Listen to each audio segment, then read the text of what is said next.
हिमप्रपात के बाद हम मिडिल कैंप तक पहुंचते हैं, जहां अपने को जलवायु के अनुकूल बनाने के लिए कुछ हफ्ते रुकना पड़ेगा। यदि आप एक बार एक बहुत ऊपर चढ़ गए तो एडिमा के शिकार हो सकते हैं। आपके फेफड़ों में पानी भर जाएगा और आपकी मौत हो सकती है। बीच के कैंप में आरोही को और भी पानी पीना चाहिए, जो इन्हें बर्फ गला के मिलता है। यहाँ सूखी हवा हर सांस से नमी खींच लेती है और फिर होने लगती है खांसी। ऐसी ही खांसी के दौरे से सूमियों की 2 पसलियां चटक गई हैं। नीचे बेस कैंप में जाने वाला हर मजदूर पौला के पास यहाँ का वीडियो ले जाता था। पौला देखना चाहती थी कि मैं ठीक ठाक तो हूँ। आखिरकार ये हमारा हनीमून था। देखे तो क्या है इसमें? हाँ, तो हम खाने जा रहे हैं स्लाइस्ड हल्के भुने स्पैम और साथ में थोड़ा मस्टर्ड। लगता है एडवांस बेस कैंप में नाश्ते के समय है। ये तो बहुत बोरिंग है। आइसक्रीम की सोच रही हूँ, साथ में चॉकलेट और ऊपर से क्रीमी की टॉपिंग। मजा आ जाएगा।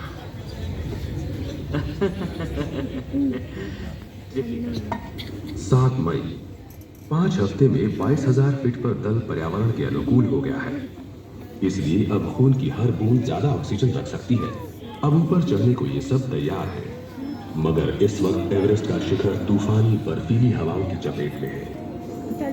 करीब पूरे साल तूफानी हवाएं एवरेस्ट को चढ़ने के लायक नहीं रहने देती। सिर्फ मई में कभी एक हफ्ते शांति रहती है, मौसम साफ मिलता है और तभी आप चुपके से शिखर पर जा सकते हैं। अभी भी वहाँ हवा तेज थी, इसलिए मैंने चुपचाप बैठना ही ठीक समझा। आसान नहीं है देखते रहना कि दूसरे दल तो बढ़ते जा रहे हैं और आप शिखर तक पहुँचने का कोई मौका गंवा तो नहीं रहे। दूसरे 12 दलों में सबसे बड़ा दल है न्यूजीलैंड के मेरे अच्छे दोस्त रॉब हॉल का, एवरेस्ट का एक बहुत अनुभवी आरोही।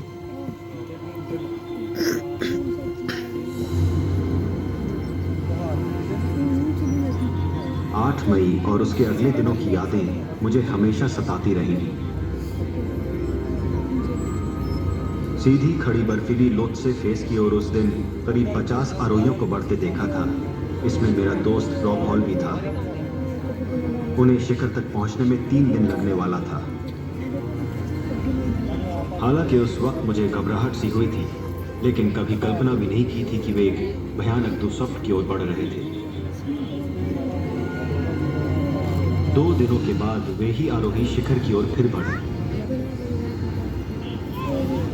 उस दिन कुछ देर बाद बिना किसी चेतावनी के पहाड़ के ऊपरी हिस्से को एक भयंकर तूफान ने भेद दिया।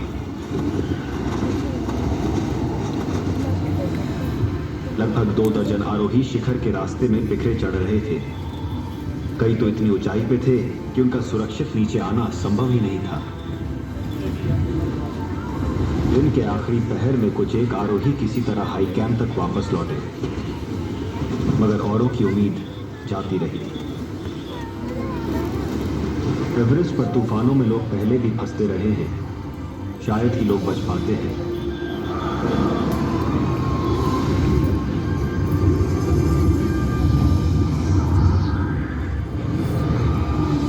फंसे आरोहियों का ऑक्सीजन खत्म हो गया था। वो बर्फ की चमक से अंधे से हो गए थे और जब बर्फीली हवा 0 से 100 डिग्री नीचे चली गई, 17 आरोही तब भी पहाड़ों में फंसे थे। रॉब भी उनमें था।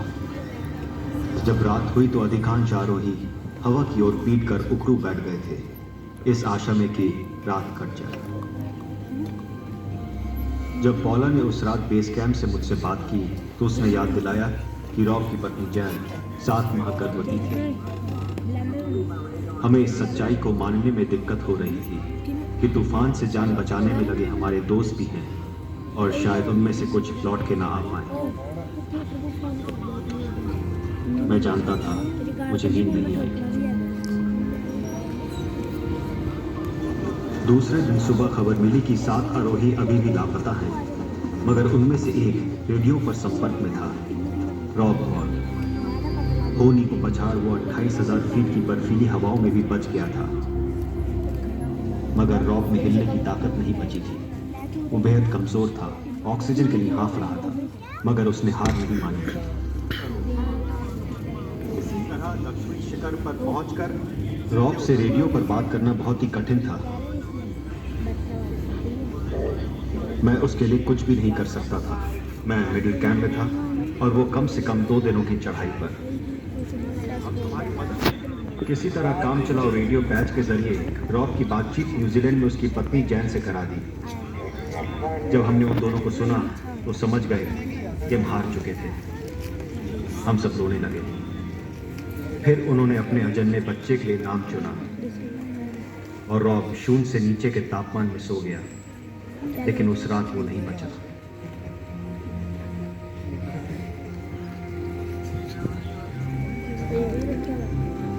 हाई कैंप से ठीक ऊपर बैकवेदर्स तूफान में 22 घंटों से भी अधिक समय से भटक रहा था। दूसरे आरोहियों ने उसे मृत मान छोड़ दिया था और फिर करीब करीब अंधा बना पाले से पथराए हुए हाथ लिए बेक अपना सामान छोड़ खड़ा हो गया और चलने की कोशिश करता रहा। मैं बस इतना जानता था कि जितनी देर मेरे पांव बढ़ेंगे मैं उस कैंप की ओर बढ़ता रहूंगा, और मैं गिर पड़ा तो मैं उठूंगा, और अगर फिर गिर पड़ा तो फिर उठूंगा। चलता रहूंगा जब तक वो कैंप नहीं आ जाए या उस पहाड़ को पार नहीं कर जाऊं। बेक के दल के साथी मान बैठे थे कि वो कहीं बर्फ में दबा मरा पड़ा है, इसलिए उसे हाई कैंप में आते देख वो भौचक्के हो गए। उसकी जिंदगी एक धागे से लटक रही थी, मगर एड ने तो बेक को बचाने की ठान ली थी। फिल्म यूनिट अपना सामान छोड़ पहाड़ों में मेरे साथ तूफान में निकल पड़ी। हम रॉब को खो चुके थे। अब बेक को किसी भी कीमत पर खोने को तैयार नहीं थे। वो इतना अंधा और कमजोर हो गया था कि हमें सहारा देकर उसका हर कदम रखना पड़ता था, मगर हमारी मदद के बावजूद बेक में इतनी ताकत नहीं थी कि वो हिमप्रपात को पार कर पाता। पाले से काट हो गए उसके हाथ तो काटने ही पड़ेंगे। समय का संकट था, हमें उसे तुरंत वहां से निकालना था। 20,000 फीट पर हेलीकॉप्टर की सहायता का सवाल ही नहीं था।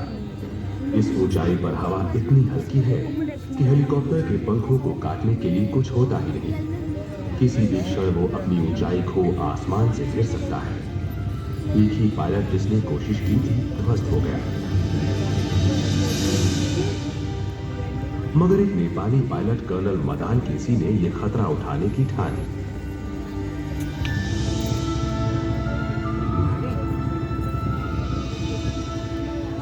जब हेलीकॉप्टर ने हिमप्रपात के ऊपर उड़ान भरी, तब भी बेक का बच पाना असंभव लगता था। पायलट को उतरने में दिक्कतें आ रही थी। कोई नहीं जानता था कि वो कब टकराएगा। हम लोगों ने बेक को अंदर डाला और सांस रोकी।